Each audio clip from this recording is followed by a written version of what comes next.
How's it going, everyone? In today's Black Ops 2 weapon review, we're going to take a look at my personal favourite weapon in the game, the PDW-57. This weapon, along with the MSMC, are one of the higher damage SMGs that can kill within 3 shots up close. All the other SMGs only managing a 4 to 6 shot kill.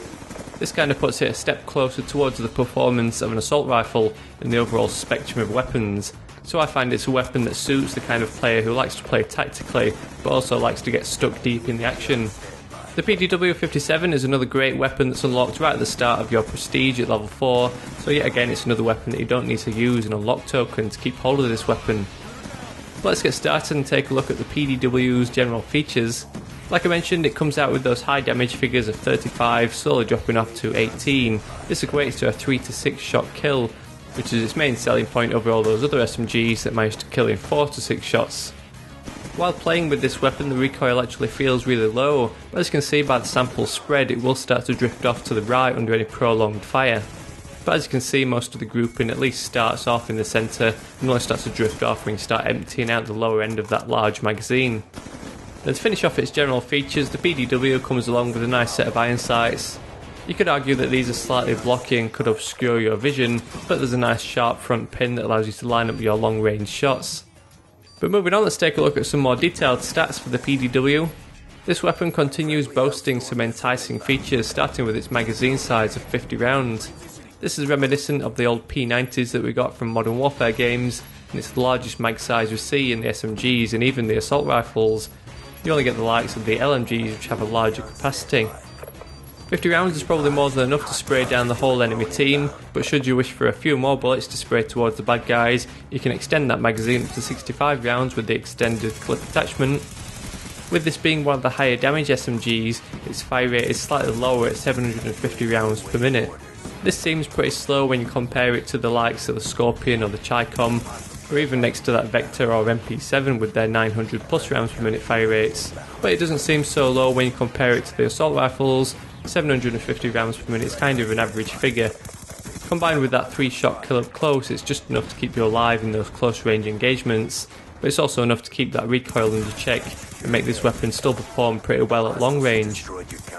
With good features all around, this weapon did have to have a drawback somewhere in its stats, and that's in its reload time, with it having the slowest reload time of 2.59 seconds. Still, with that 50 round magazine, it's not like you're going to have to be reloading after every gunfight, so this is one disadvantage you can quite easily live with. And to cover some of the general stats for the SMGs to round off the statistics for the PDW, its aim speed is pretty fast, with it being a submachine gun at 0.22 seconds, and with it being a light weapon you don't have that movement penalty, so your character will continue to run at 100%. So my two favourite SMGs have got to be this PDW-57 as well as the MP7. If I've got my Rambo headband on, I'll usually go for that MP7 for its faster fire rate, allowing me to run deep into the action and just spray people down with that 937 rounds per minute fire rate, just spraying from the hip. On the other hand, if I'm feeling a little bit more tactical and I want to move strategically from cover to cover, I'll probably then go with the PDW. This weapon's damage figures are on par with most of the assault rifles, but you also get those SMG traits of faster movement and quicker aim-in speeds. Plus a 50 round mag as standard is better than all the assault rifles plus the extended clip attachment. If those assault rifles had the typical damage figures that we saw from previous Call of Duties, allowing them to secure kills in 3 to 4 shots as opposed to how they're set up now with like a 3 to 5 shot kill range, it'd probably make me use the assault rifles a little bit more, but as it stands now in Black Ops 2, there's no real reason to choose an assault rifle over the PDW-57, which is why I tend to run it for my try-hard setups. Out of the SMG category though, the PDW-57 can be most compared to the MSMC. Both weapons have that high damage which equates to a 3 to 6 shot kill, and both weigh in with the same 750 rounds per minute fire rate. The only real difference between the two, other than reload time, is the PDW gets the upper hand in terms of mag size at 50 rounds as opposed to 30, whereas the MSMC has more of an advantage in its recoil, with having a much lower recoil spread than the PDW-57.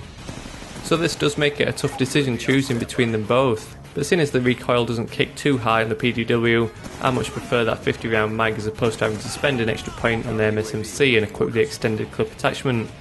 So if you don't need the extended clip on the PDW, let's take a look at an attachment configuration that I would recommend.